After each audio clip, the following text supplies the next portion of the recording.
2 million high school students are suspended or expelled each year in America. Black students are 3 to 4 times more likely than their white peers to be given an out-of-school suspension. Often the suspensions and expulsions are for minor infractions like dress code violations or tardiness. In an effort to address the racial disparities and take a more restorative approach to juvenile justice, many school districts are trying new methods of discipline, including peer courts. Our correspondent, Robin Hamilton, takes us to a school in Washington, D.C. that's testing a new law academy where they're training students to hear actual cases from their fellow classmates. When you're in high school, getting disciplined by an adult is bad enough. But what happens when the punishment comes from your peers? Now, I'm going to explain the rules. That could happen here at Dunbar High School in Washington, D.C. These students are participating in a peer mediation class, a half-credit course that teaches the mechanics of a court case. The responsibility that was neglected was being respectful to others. Today's mock trial has Larry Hyman defending his friend Richard Bangura over a fight with a female friend whom Zaria Boyd is representing. So my student was on her way home yesterday when the defendant stopped my student and harassed her. Shalina Warren teaches the class and brought the pilot program to Dunbar. Next year, she hopes to try real incidents from school where students decide the fate of their peers. So a lot of times when you put them in the driver's seat and you allow them to see it from a certain point of view, then they see things differently. Dunbar High has a rich, if not conflicted, history. Once the only school for African Americans in D.C. during segregation, it was seen as a place of high achievement. A century later, the school was dilapidated and had a student population marred by absenteeism, disciplinary problems, and overcrowding. A $20 million renovation in 2013 brought change on the outside, and administrators wanted that same change on the inside.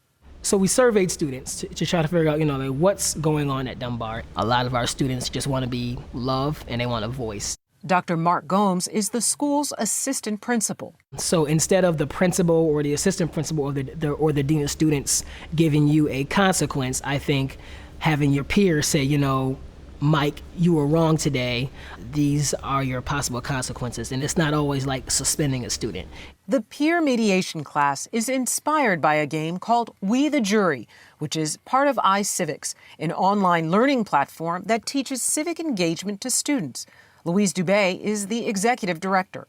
iCivics is the legacy of Justice Sandra Day O'Connor, who really felt that civic education is something that is incredibly important to our country, that every student needs to be trained on how our system of government works. When you talk to somebody about, we're going to bring civics into class, you know that there are going to be students who say, civics, boring. The best way to engage young students, as young as 4th grade, is through games. Our goal is to reimagine civic education as something that students find fascinating and in which they can find themselves, that it's relevant to their lives. According to iCivics, nearly 100,000 teachers across 50 states use the online platform. And the goal is to not only teach students civic engagement, but also to give them skills they can take beyond the classroom. How can we, work together to figure out, okay, what's going on, why is this taking place, and let's meet at a norm so that when they take, these skills out into the real world, it's going to help them become better citizens. But what about the stigma that can come from one peer judging another? Since a real case has not been tried yet, the jury is still out on that one.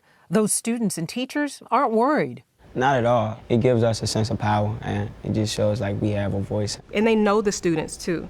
So a lot of that plays a part into how they mediate. Giving students the chance to balance the scales of justice on their own terms. Court is adjourned. I'm Robin Hamilton for Matter of Fact. According to a study from the U.S. Department of Justice and George Washington University, 99% of youth courts sentence their peers to community service. Other sentences included written apologies, tutoring, and jail tours.